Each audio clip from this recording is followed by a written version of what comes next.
What's up, guys, and welcome to the first official Stocked Up Gridiron Talk segment. So each week, I'm going to do a little recap of some of the NFL action from the previous week's matchups. We're going to chat, talk about some of the shenanigans that went down. We'll go from there. So if you're watching this, make sure you go and subscribe to the Stocked Up page and put a like and a comment in this video, because I appreciate y'all. Now let's kick this off officially. So the first game I'm gonna cover is the Philadelphia Eagles versus the New York Giants. First thing I want to say off rip, Jalen Hurts is him. He can throw it, he be airing it out. He threw for like 300 yards before the Giants game. He threw for like 365 yards or something crazy. Then he goes into this game, balls out even more. I mean, it does help that he does have the best wide receiver duo in the NFL right now. He got A.J. Brown, who's having MVP caliber season. And then on the other side, he got Devontae Smith. You can't cover those two. I don't care who you got for corners or safeties. You can't cover both those guys on the field. Another player I don't want to forget to mention, Miles Sanders. Miles Sanders also in MVP talks, because dude's a freak of nature. He's over here, dual threat, catching the ball, ran for, it was like 17 attempts, ran for 140 plus yards, 2 touchdowns. Nobody on that defensive front is slowing him down. The Giants just didn't have a chance. I mean, let me give a little honorable mention to Daniel Jones. He was all right during the season. They have a mediocre record. I think, what were they, like 7-6 in this game? But Daniel Jones, he looks serviceable. He's definitely taken the next steps. He's trying to show that he's middle of the pack, but above average quarterback. He has a good arm. He's not very mobile, but his accuracy when he's on point it shows glimpses of, all right, this guy can make some noise in the league. But over the span of years that he's been there, he's definitely improved. So that's a good thing for Daniel Jones. And then they got Saquon in the backfield. Saquon had a real quiet night, which is, something that it stands out in a lot of situations. When you have players that don't show up in big games like this, where you're playing the Eagles, you're trying to make a statement. They're 12 and they were 11-1. You want to go into this game and prove like, hey, we can compete with the elite teams that are obviously gonna be trying to make a run in the postseason. So on Saquon, this looks like a major L, because you got to show up in these situations. I know the Eagles got a stout defense, They got them dudes coming off the edge, Sweat coming off the edge with the sack lunch. And their secondary is crazy. They got Darius Slay, dudes that are just ball hawks. They don't even care. They're just taking the ball out the air. Even if you throw that shit accurately, they're swatting that shit or they're picking it off and taking it to the house. So Eagles loaded, but I do want to give a shout out to Giants. They do have some talent on that roster, but it was just a tough matchup for them. And obviously, if you watch that game, it was a blowout. From the start, after quarter one, you're like, yeah, I'm turning this off, because that game was just... Honestly, if the Giants going into this postseason, if they put an overhaul into their wide receiver core, their wide receivers just ain't cutting it. They got Darius Slayton, Kenny Golladay, and friggin', what is it, like Isaiah Hodgins or something like that. Those dudes are... Golladay has a little bit of a reputation, but like, he ain't him, you know what I'm saying? So those receivers ain't cutting it. Daniel Jones definitely needs some elite weapons. Maybe in the postseason, if they make some moves, who knows? If they try to bring Odell back, maybe that might boost a little bit of their offensive woes. How you gonna have Saquon friggin' not average at least 80 yards in a game? Like, when you guys have less than 50 yards running, it says a lot. They need to overhaul both of those two things on their team.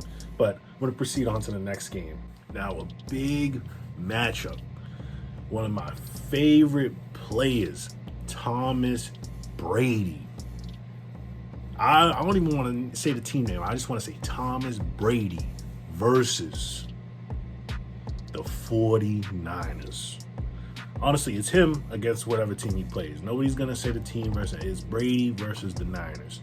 So it was crazy to watch. The Bucs are still in first place in the NFC South, but it's like one of those divisions where like everybody is the loser. So it's like when you're, the king of the losers is kind of bad. But Brady, you don't want to sleep on him.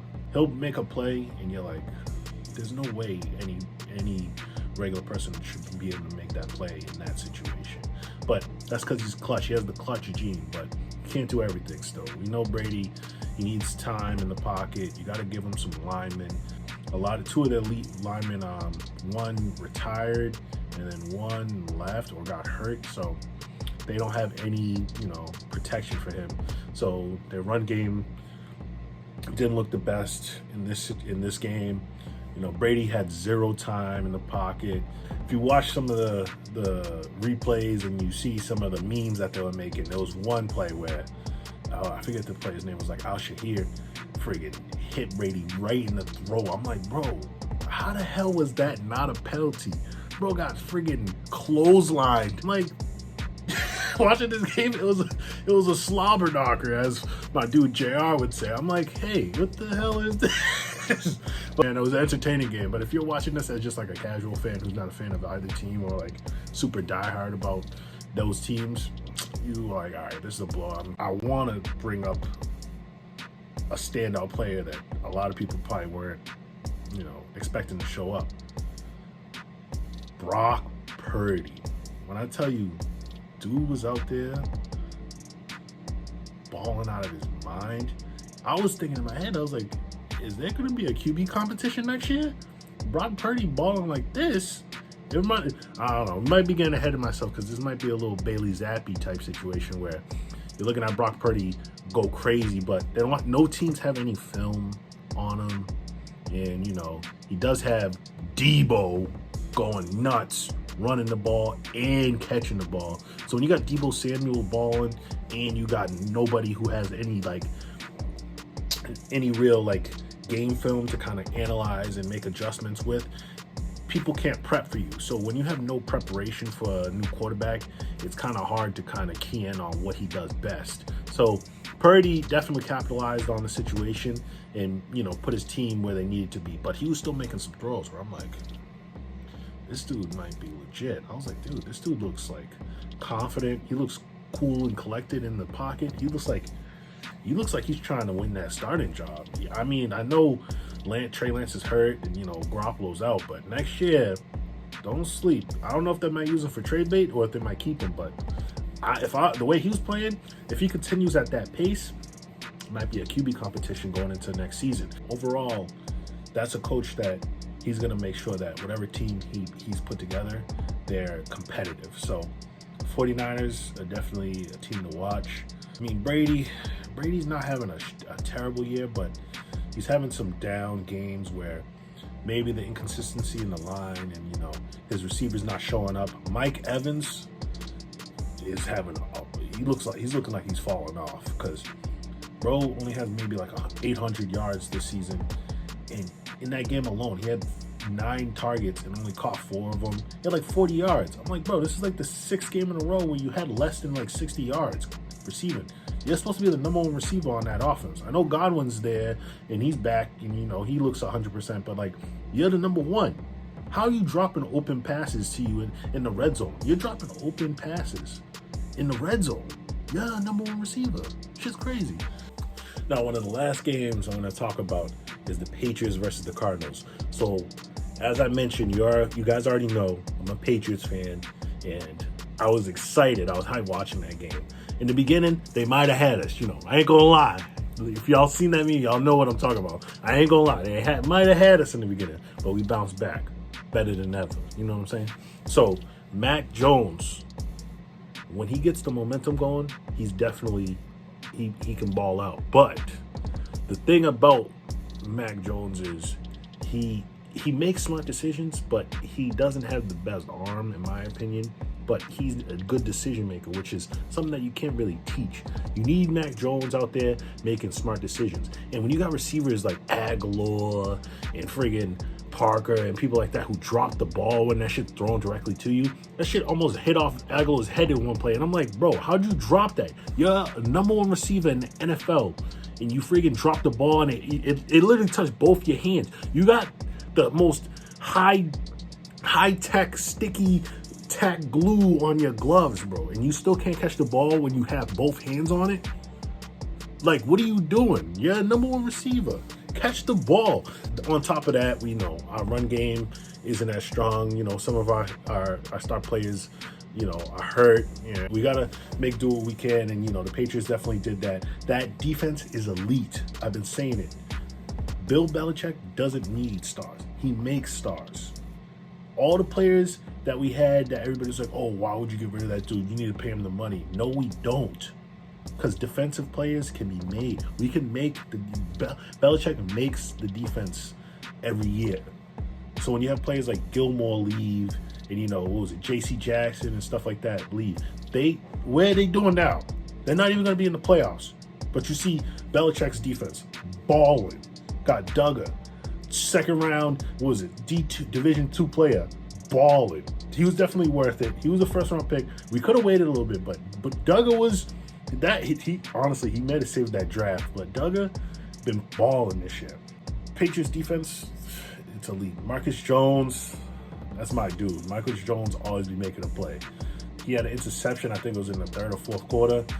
Our defense, honestly, our secondary, they're going to make it so whatever team they play, they make it a competitive game. Who knows? They string together a few more wins with the last, 5 games in the season. We might be looking at a wild card spot.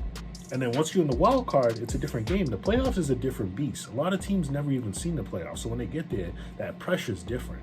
You know, Kyler Murray, you know, he's at home enjoying the double XP weekend on Call of Duty. Shout out him.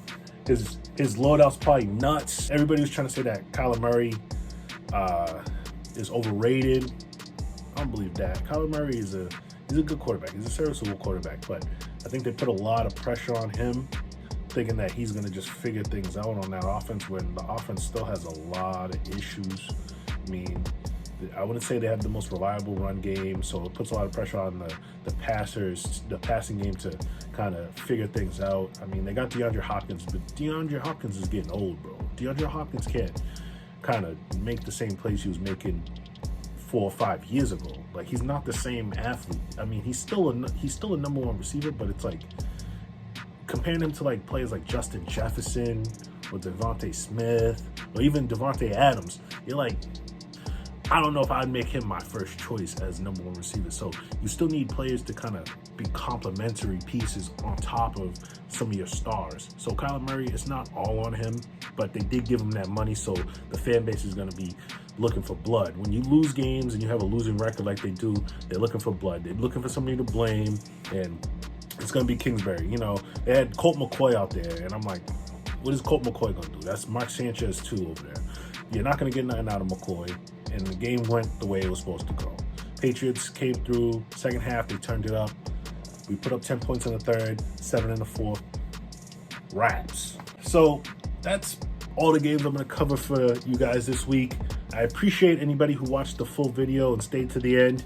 If you liked this content, make sure you comment, like, and subscribe to the channel. Stocked up. We going up. I appreciate y'all. It's your boy Big Torso. Out of here.